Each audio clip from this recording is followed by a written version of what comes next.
నమస్తే, welcome to our channel. Perni Nani, Ambati Rambabu Tirumala కల్తీ నెయ్యి కేసు గురించి ఫైనల్ ఛార్జ్ షీట్ వచ్చిన తర్వాత వాళ్ళు చేసినటువంటి కామెంట్స్ని ఏ విధంగా చూడాలి?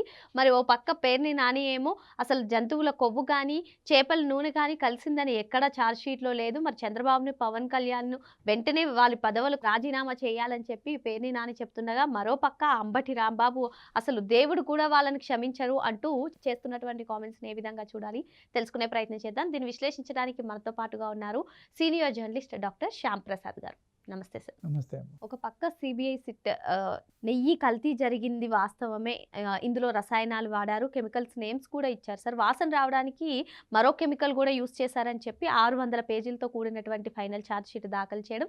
మరో పక్క వైసీపీ నేతలందరూ అంబటి రాంబాబు కానివ్వండి, పేర్ని నాని కానివ్వండి, అసలు తిరుమల కల్తీ నెయ్యి జరిగిందని చెప్పి పదే పదే చెప్పారు, దుష్ప్రచారం చేశారు, శ్రీ వెంకటేశ్వర స్వామి ఆగ్రహానికి గురవుతారు, వెంటనే వారి పదవులకు రాజీనామా చేయాలి. ఇటువంటి కామెంట్స్ని ఏ విధంగా చూడాలంట? ఈ కామెంట్స్ చూస్తుంటే నవ్వేస్తుందమ్మా. ఎందుకంటే దొంగే దొంగ అంటున్నారు వీళ్ళు. దొంగలే వాళ్ళు, రాజకీయంగా నాయకులుగా పనికిరాని వ్యక్తులు. ఎప్పుడైతే నివేదిక ఇచ్చిందో దీంట్లో కల్తీ నెయ్యి, ఇది అసలు నెయ్యే లేదు, పామాయిల్, ఇది కెమికల్, ఇవన్నీ అని సిట్ నివేదికలో తేల్చారు. 1 year నుంచి దర్యాప్తు జరుగుతూనే ఉంది. ఆ దర్యాప్తు కూడా ఆంధ్రప్రదేశ్ గవర్నమెంట్ సిట్ వేసిన తర్వాత, సిట్ ఇక్కడ మాకు అన్యాయం జరుగుద్ది, ఇది మాకు సిబిఐ ఎంక్వైరీ కావాలని సుప్రీంకోర్టుకి వెళ్తే, సుప్రీంకోర్టు నుంచి కూడా 2 సిబిఐ ఆఫీసర్స్ని ఈ సిట్ ఆఫీసర్స్తో కలిపేసిన సిట్ ఇది. కాబట్టి ఇప్పుడు వీళ్ళు ఇచ్చిన నివేదికను వాళ్ళు తప్పుపట్టడానికి అవకాశమే లేదు. ఎందుకంటే వాళ్ళు వేయించుకున్నారు, వాళ్ళు కాదు, సుప్రీంకోర్టుకి వెళ్ళి సుప్రీంకోర్టు వేసిందనమాట ఇది. కాబట్టి వీళ్ళు ఇచ్చే నివేదికలో పార్షియాలిటీ ఉండదు, గవర్నమెంట్ ఇన్ఫ్లుయెన్స్ ఉండదు. అసలు ఇది ఎప్పుడు తెలిసింది?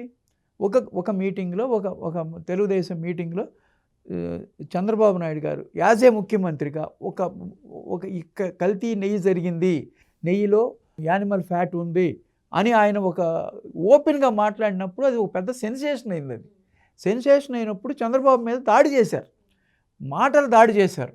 వెంకటేశ్వర స్వామి ఇది ఉపయోగించుకుని మీరు రాజకీయం చేస్తున్నారు, రాజకీయంగా బెనిఫిట్ పొందాలనుకుంటున్నారు అనేది మాట్లాడారనమాట. అప్పుడు ఆయన సిట్ వేశాడు.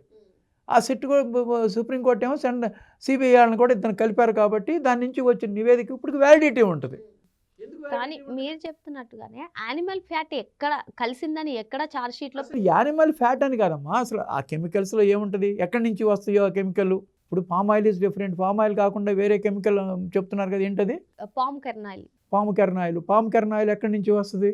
ఇవన్నీ ఇప్పుడు యానిమల్ ఫ్యాట్ అనేది ఒక ఫ్యాక్టర్. ఆయనకి తెలిసింది ఏంటంటే అప్పుడు ల్యాబుల్లో టెస్టులు, రిపోర్ట్స్ ఇవన్నీ బరోడా పంపించడం, ఎన్డీపీకి వెళ్ళటం, ఇవన్నీ రిపోర్ట్స్ వచ్చినాయి. కాబట్టి ఆ రిపోర్ట్స్లో అలా ఉందని ఆయన అప్పుడు చెప్పారు.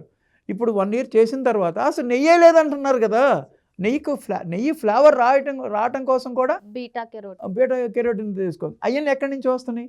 ఇది యానిమల్ కొవ్వు కదా, ఎక్కడి నుంచి వస్తున్నాయి అవి? ఊరిని చంద్రబాబు నాయుడు గారు వెంకటేశ్వర స్వామికి అన్యాయం చేశారు అన్నారు. కల్తీ నెయ్యి జరిగిందిరా బాబు అని సిట్ నివేదిక ఇచ్చిన తర్వాత కూడా వాళ్ళు యానిమల్ ఫ్యాట్ లేదు కదా, పామాయిల్ కదా అంటే పామాయిల్ కల్తీ కదా? కల్తీ అవునా కాదండి? నెయ్యే లేకుండా దేవుణ్ణి మోసం చేసి కొన్ని లక్షల కోట్ల హిందువుల్ని మోసం చేశారు, వాళ్ళ విశ్వాసాన్ని దెబ్బకొట్టారు. ప్రపంచవ్యాప్తంగా ఉన్న హిందువులంతా ఆ లడ్డు తిని ఉంటారు. హిందువులే కాదు, హిందువులకు సంబంధించిన మిత్రులు అందరూ కూడా దాన్ని తిని ఉంటారు అనమాట. లడ్డు ఎంత పవిత్రమైందో అందరికీ తెలుసు. అలాంటి లడ్డుని 250 కోట్ల కోసం కల్తీ చేయటం అనేది దారుణం, పాపం. ఇంతకంటే ఘోరమైన పాపం ఎవరు ఎక్కడ ఎప్పుడు చేసి ఉండరు ఇంతవరకు. 250 కోట్లు పోయినాయని కాదు బాధ. ఒక పవిత్రమైన ప్రసాదం అది, వెంకటేశ్వర స్వామి ప్రసాదం.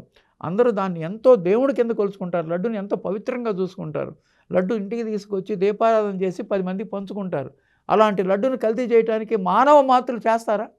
మానవుడు చేయడది, మానవత్వం లోపించినట్టు చేస్తారనమాట.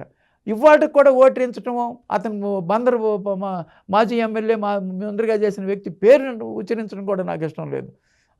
మీకు యానిమల్ ఫ్యాట్ లేదు కదా అంటాం ఏంటి? దాంట్లో కల్తీ ఉంది అని చెప్తున్నారు. అక్కడ సిట్ వాళ్ళు నివేదిక ఇచ్చారు, 36 మందినో ఎంతమందినో ఛార్జ్ షీట్లో పెట్టారు. అది క్లియర్గా రిపోర్ట్ ఇచ్చిన తర్వాత మీరు కోరుకున్న విధంగా ఉన్న సిబిఐ ఆఫీసర్స్ ఇచ్చిన రిపోర్టే అది. చంద్రబాబు నాయుడు గారికి అంత తేలిగ్గా ఒక ముఖ్యమంత్రి స్థానంలో ఉండి ఇటువంటి తప్పుడు ఆరోపణలు ఆయన ఎప్పుడు చేయడు.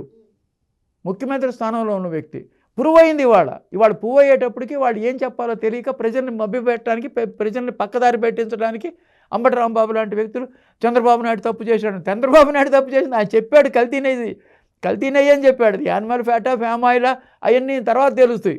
వాళ్ళు కల్తీ జరిగింది, దాంట్లో పామ్ ఆయిల్ ఉంది. కానీ అదేం పట్టించుకోకుండా ఓన్లీ యానిమల్ ఫ్యాట్ ఉందని ఎక్కడా ప్రస్తావించలేదు అని చెప్పి దాని మీద ఒకరి తర్వాత ఒకరు ప్రశ్న. ఎవరికి బీటా కెరోటిన్ వాడారు కదా, అవన్నీ ఎక్కడి నుంచి వస్తాయి? ఈ కెమికల్ ఎట్లా తయారు చేసిందో వీళ్ళు తెలుసా? ఈ పేరు నానికి కానీ అంబటి రాంబాబుకి కానీ అది దాంట్లో ఏం కలిపారో తెలుసా? వాళ్ళకి అన్నీ తెలుసు. దాని ఫ్లేవర్కి ఏం కలిపారో తెలుసు. ఆ గత 5 సంవత్సరాల్లో ఎప్పుడన్నా లడ్డు స్మెల్ వచ్చిందా?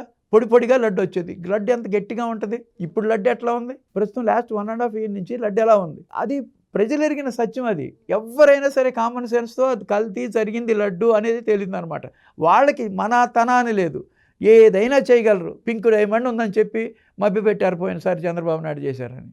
అట్లా కాదు, ఇప్పుడు మన లిక్కర్ బాటిల్స్ తిరుమలలో పెట్టి అది పెద్ద నాటకం అదంతా బయటపడిపోయింది. ఎన్ని తప్పులు చేస్తున్నారు. చంద్రబాబు నాయుడు గారు కూడా ఇంత మెతగ్గా ఉండటం కుదరదు. ఇట్లా ఇష్టం వచ్చినట్టు మాట్లాడే వాళ్ళ మీద చర్యలు తీసుకుంటే మంచిదనమాట. ఇది పర్టికులర్గా హిందువుల విశ్వాసాన్ని దెబ్బకొట్టింది. ఇది హిందువుల విశ్వాసానికి దెబ్బకొట్టినట్టు. వాళ్ళు 250 కోట్లు అనేది ఈ విశ్వాసం కింద చాలా చిన్నది. ఇది కొన్ని లక్షల కోట్లుగా అసలు మనీతో కొలవలేనంత నష్టం జరిగిందనమాట. ఈ కల్తీ జరగటం మనీతో, డబ్బుతో కొలవలేము ఆ నష్టాన్ని. అంత నష్టం జరిగింది. ప్రజలు ఎంత బాధపడుతున్నారు ఈ విశ్వాసాన్ని ఇట్లా దెబ్బకొట్టినప్పుడు. మీరు చెప్పినట్టుగా హిందువుల మనోభావాలు దెబ్బతీయడమే కాకుండా ఇప్పుడు మరి అసలు కూటమి ప్రభుత్వం నేతలే దుష్ప్రచారం చేస్తున్నారని చెప్తున్నారు కదా, మరి ఏ విధంగా చూడాలి? కూటమి ప్రభుత్వం దుష్ప్రచారం చేయటం ఏంటి? జంతువుల కొవ్వు కలిసింది, చేపల నూనె కలిసిందని దుష్ప్రచారం చేశారని చెప్తున్నారు. అవును, కల్తీ నెయ్యి. కల్తీ నెయ్యిలో వాళ్ళు మనకు వచ్చిన రిపోర్ట్ ప్రకారం palm oil plus beta carotene flavour కోసం కలిపింది బీటా కెరోటిన్ అంటున్నారు కదా. మరి అది ఎక్కడి నుంచి తయారవుతుంది? అది జంతువుల నుంచి తయారవుతుందో లేదో వీళ్ళకి తెలుసా? ఇవన్నీ ఎక్కడి నుంచి తయారవుతున్నాయో వీళ్ళకి తెలుసా? ఈ ఆయిల్స్ అన్నీ డైరెక్ట్గా ప్యూర్గా వస్తున్నాయని వాళ్ళకి తెలుసా? బరోడాలో ఎన్డీపీ ఇచ్చిన రిపోర్ట్ ప్రకారం వాళ్ళు చెప్తారు. ఆయన ఏమైనా డైరెక్ట్గా వెళ్ళి నెయ్యిని పరిశీలించి ఆయన టెస్ట్ చేశారా? వాళ్ళు ఒక ల్యాబ్లో వచ్చిన రిజల్ట్ని పబ్లిక్గా చెప్తారు. అది రిజల్ట్ అందరి దగ్గరికి రాదు కాబట్టి ఎన్డీపీ రిజల్ట్ అలా ఇచ్చారు. ఆ రిజల్ట్ని బట్టి చెప్తారు. ఏది చెప్పినా చెప్పపోయినా నకిలీ నెయ్యి అవునా కాదా? సిట్ అది నకిలీ నెయ్యి అని తేల్చింది. అసలు దాంట్లో నెయ్యే లేదని తేల్చింది. దాని స్మెల్ కోసం కూడా వాడే కెమికల్ చెప్పారు కదా, ఇప్పుడు అది చెప్పుకున్నాం మనం. అలాంటిది యానిమల్ ఫ్యాట్ లేదు, కల్తీ జరగలేదు అని ప్రజల్ని మభ్యపెట్టడం, తప్పుదావ పెట్టించడం కదా. లడ్డులో కల్తీ జరగలేదా? వాళ్ళు కల్తీ జరిగిందని కదా ఇచ్చింది రిపోర్టు. దాన్ని తట్టుకోలేక ఏదో ఒక విధంగా యానిమల్ ఫ్యాట్ అన్నారు, అది ఫ్యాట్ అన్నారు. ఏదో ఒకటి కల్తీయే కదా. యానిమల్ ఫ్యాటా, లేకపోతే పామ్ ఆయిలా, లేకపోతే ఇంకో కెరోటినా, ఏదో ఒకటి. దట్ ఈస్ ఏ కల్తీది. Adulterated ghee. That is not at all a ghee. That is a chemical, that is a oil. అటువంటి దాన్ని తీసుకొచ్చి సిట్టు 1 year దర్యాప్తు చేసి తీసుకొచ్చి రిపోర్ట్ని కూడా తప్పుదోవ పట్టిస్తానికి అట్లా వీళ్ళని అసలు ప్రజలు హిందువులందరూ కలిసి వీళ్ళని, హిందువులు కాదు మనిషి అనే వాళ్ళందరూ కలిసి వీళ్ళని భూపాతాళానికి ఈ వైఎస్ఆర్సీపీని తొక్కేసేస్తే కానీ ఈ ఆంధ్రప్రదేశ్ బాగుపడదన్నమాట. ఎందుకంటే ఈ లడ్డు విషయంలో మాత్రం పాపం, దారుణాతి ఘోరమైన పాపం చేశారు వాళ్ళు. చేసి ఇంకా ఓటేస్తారేంటి? దానికి కల్తీ జరిగిందని ఒప్పుకోకుండా అందులో జంతువుల కొవ్వు కలిసి లేదు అని చెప్పి వాదించడం కరెక్ట్ కాదని చెప్పి సార్ చెప్తున్నారు. మరో అంశంతో మళ్ళీ కలుద్దాం. Thank you sir.